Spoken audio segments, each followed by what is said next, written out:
उन्होंने कहा कि चुनाव का वक्त है, आप किसको वोट दीजिए नहीं दीजिए। हम वोट की चर्चा करने नहीं आए, जिसको मन है उसको वोट दीजिए। हम 2-2.5 बरस से बिहार में गांव-गांव में पैदल चल रहे हैं। आज यहाँ गाड़ी से आए हैं, लेकिन 2-2.5 बरस से पैदल ही चल रहे हैं। 5 बरस 5,000 से ज़्यादा गांव में गए, और जो हमने अब देखा, अनुभव किया, वो आपसे थोड़ा साझा करेंगे। पूरे बिहार में दलितों के बाद सबसे ज्यादा गरीबी, बदहाली, फटेहाली अगर कहीं दिखी तो वो मुसलमानों के बीच में दिखी। और ये कोई सच्चर कमेटी का रिपोर्ट नहीं है, हमने अपनी आंख से जो देखा। पूरे बिहार में जहां पर भी मुसलमानों की आबादी बढ़ी है, वो दलितों के बाद आप सबसे ज्यादा गरीब और पिछड़े हैं। अब सवाल है कि आप इतने गरीब पिछड़े क्यों हैं। ज़्यादातर मुसलमान साथी खड़ा होकर कहते हैं कि हमको कांग्रेस ने ठग लिया, लालू जी को हमने वोट दिया, उन्होंने हमारी चिंता नहीं की, भाजपा का भी शासन है इसलिए आपकी हालत खराब है। मेरा ऐसा मानना है कि इन बातों में कोई दम नहीं। लालू जी ने आपको गरीब बना दिया, ऐसा नहीं। लालू जी ने ठगा, ऐसी भी बात नहीं है।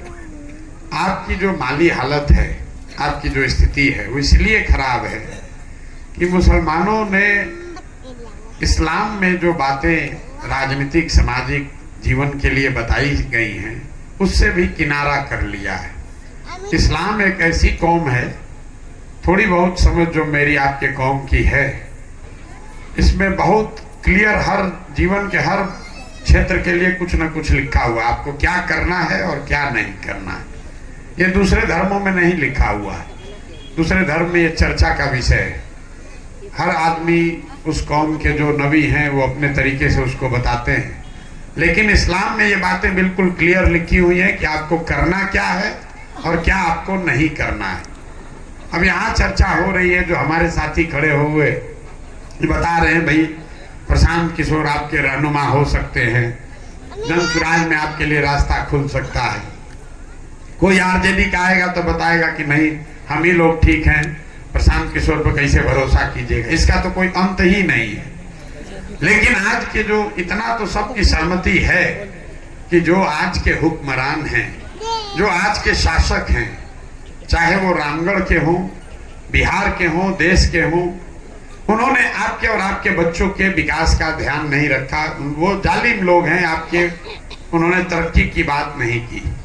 तो आपके कौम में बताया गया है, पैगंबर साहब ने कहा कि जिस कौम को अपने रहनुमाओं की समझ न हो, उसके ऊपर जालिम हुक्मरानों को मुसल्लत कर दिया जाता है। भाई ये हम नहीं कह रहे, अगर आप खुद कह रहे हैं कि आज के जो हुक्मरान हैं वो जालिम हैं, तो बात पैगंबर साहब ने कही है, गलत तो हो नहीं सकती है। पूरी पंक्ति को पढ़िए। हम क्यों कहे कि आरजेडी खराब है कि कांग्रेस खराब है। अगर आज के हुक्मरान जालिम हैं तो कहीं न कहीं आपसे अपने रहनुमाओं को चुनने में गलती हुई है, तभी आपकी ये दुर्दशा हुई है।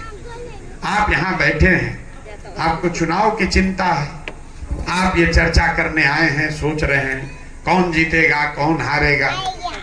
आपको लालू यादव की चिंता है, आपको जनसुराज की चिंता है, भाजपा की चिंता है।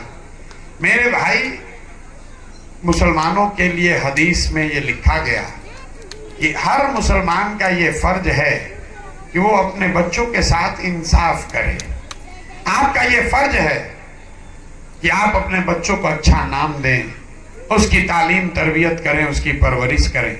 यहाँ बैठा हुआ जितना मुसलमान है, आधे से ज्यादा लोग ऐसे हैं जिनके बच्चों के शरीर पर कपड़ा भी नहीं है। आपके बच्चों की हालात ये है कि आपके बच्चों के पैर में चप्पल नहीं है, आपके बच्चों के लिए खाने की व्यवस्था नहीं है, पढ़ने की व्यवस्था नहीं है, कोई बीमार पड़ जाए तो दवा डॉक्टर अस्पताल नहीं है। ये आपको इस्लाम में बताया गया है कि आपको अपने बच्चों के साथ इंसाफ करना है, लेकिन आप अपने बच्चों की चिंता छोड़कर प्रशांत किशोर की चिंता में लगे हैं, मोदी की चिंता में लगे हैं, लालू की चिंता में लगे हैं। तो आपका भला कैसे होगा? नहीं हो सकता है। यहाँ बैठे हुए लोग, अभी आपकी सभा 1 घंटा पहले थी, मुझे किसी ने कहा 5:30 बजे नमाज है, उसमें लोग चले गए। 5 बार नमाज पढ़ने वाले लोग, कुरान का पहला शब्द है इकरा, अल्लाह का पहला शब्द है इकरा। आप इकरा बिस्मे रब्बे रोज कहते हैं। जिस कुरान की आप इतनी इबादत करते हैं उसका पहला शब्द है इकरा, मतलब पढ़ो। और वो कौम आज देश की सबसे अनपढ़ कौम है और उसको लेकर आप कोई चर्चा नहीं करते। मुसलमानों के बड़े बड़े चिंतक, यहाँ के दानिश्वर, समाज की चिंता करने वाले लोग ये चिंता नहीं कर रहे हैं कि हमारे बच्चे पढ़ेंगे कैसे, तो आपका सुधार होगा कैसे? कैसे होगा आपका सुधार? नहीं हो सकता। इन्होंने कहा प्रशांत किशोर रहनुमा, अरे भाई हम आपके ना रहनुमा हैं ना हो सकते। आपकी ये दुर्दशा क्यों हुई है? 35 साल से आप लालटेन को वोट दे रहे। लोग समाज में किसी दल को वोट क्यों देता है? वोट देने की 3 वजह। पहला, आप वोट देते हैं अपने और अपने समाज के भलाई के लिए, तरक्की के लिए। दूसरा, आप वोट देते हैं अपने समाज की भागीदारी के लिए। और तीसरा, आप वोट देते हैं अपने राजनीतिक विरोधी को हराने के लिए। इन तीनों कसौटियों पर अपने 35 साल के निर्णय को आप जरा कस कर देखिए। विकास तो आपको मिला नहीं। जितने भी मुसलमान हैं वो तो ये तो मानेंगे कि भैया विकास से तो आपका कोई लेना देना ही नहीं है। अब भागीदारी का आलम देखिए। इन्होंने कहा कि जन स्वराज वालों ने कहा है 40 टिकट देंगे। आप में से किसी ने ताली बजाया। मेरे भाई, पूरे बिहार में आबादी के हिसाब से 40 विधायक होना चाहिए। आज मुसलमानों के सिर्फ 19 विधायक हैं और इसकी खूब चर्चा आप लोग करते हैं। मैं आपको बता रहा हूं ये चिंता का कारण नहीं है। आपके 19 विधायक इसलिए हैं कि जिन दलों के साथ आप काम करते हैं, जिन दलों के साथ आप राजनीति करते हैं, उन्होंने आपको टिकट नहीं दिया। चिंता का कारण यह है कि आबादी के हिसाब से बिहार में 1650 मुसलमान मुखिया होना चाहिए। बिहार में 1200 से कम मुसलमान ही मुखिया हैं। आबादी के हिसाब से 27,500 वार्ड सदस्य मुसलमान होना चाहिए। सिर्फ 11,000 से कम मुसलमान ही वार्ड सदस्य हैं। अब जितने लोग आप आए हैं, आप हमको सोचकर बता दीजिए कि भाई विधायकी में तो टिकट राजद ने नहीं दिया, कांग्रेस ने नहीं दिया। आपको मुखिया बनने से किसने रोका? आपको वार्ड सदस्य बनने से किसने रोका? आपको रोका उस मानसिकता ने जिसको आपने ओढ़ लिया है पिछले 35 साल में, जिसमें आपको ये बता दिया गया कि आप अपने भागीदारी की बात मत करो, अपने बच्चों की पढ़ाई रोजगार की बात मत करो, हमारे पीछे चलते रहो, हमको वोट देते रहो, हम तुम्हारी चिंता करेंगे, भाजपा से तुमको बचा के रखेंगे। तब चलिए इसी को देख लीजिए कि भाजपा से आप कितना बचे हैं।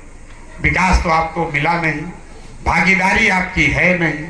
तो चलिए इस नजरिए से देखा जाए कि भाई भाजपा को ही हरा देते, वही कम से कम हो जाता। तो 1989 से आप राजद को वोट दे रहे। तब न जन स्वराज था, न ओवैसी थे, कोई नहीं था। 1989 से लगातार मुसलमान राजद को वोट दे रहा।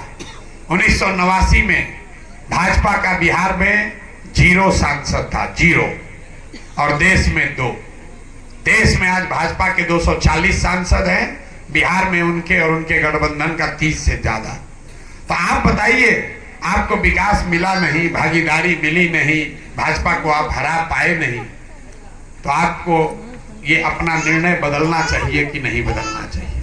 और अगर आप नहीं बदलते हैं तो आप ये कहिएगा अगर बदल भी लें तो आगे का रास्ता नहीं दिख रहा। क्या करें? अगर इनको न दे तो क्या करें? मुसलमानों की बड़ी चिंता है कि मान लीजिए हमको समझ में तो आ रहा है कि राजद वाले हमारी चिंता नहीं कर रहे, तो हम ये न करें तो क्या करें? तो प्रशांत किशोर की बात सुनने से नहीं होगा।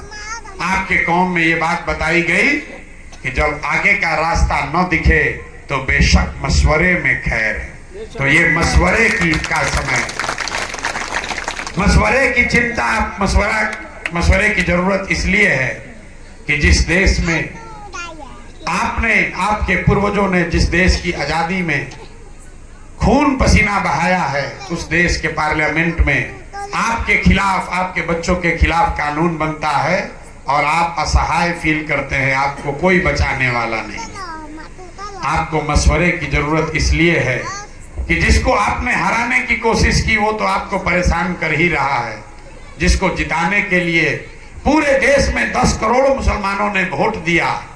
जब आपके बच्चों के को रोड पर मार दिया जाता है, कोई उत्तर प्रदेश में आपके गरीब के घर पर बुलडोजर चला देता है, तो जिन लोगों को 10 करोड़ मुसलमानों ने वोट दिया है वो भी आपके लिए आवाज नहीं उठाता है। इसलिए आपको मशवरे की जरूरत है। तो प्रशांत किशोर को वोट दीजिएगा, जनसुराज को वोट दीजिएगा, उससे आपका मसला नहीं सुलझेगा। आप यहाँ जनसुराज का विधायक अगर जिता दीजिएगा, उससे क्या हो जाएगा? उससे आपके मसाइल खत्म नहीं होंगे, उससे आपकी तरक्की नहीं होगी। प्रशांत किशोर आपको गरीबी से नहीं निकाल सकते। गरीबी से अगर निकलना है, इस परेशानी से निकलना है, तो आपको जद्दोजहद के लिए तैयार होना पड़े। नमस्ते साथियों, thanks for watching my video. आप लोग अपना प्यार बनाए रखिए और ज़्यादा से ज़्यादा वीडियो को family, friends and old age people के साथ शेयर करें और लास्ट में एक कमेंट करना ना भूलें। जय हिंद।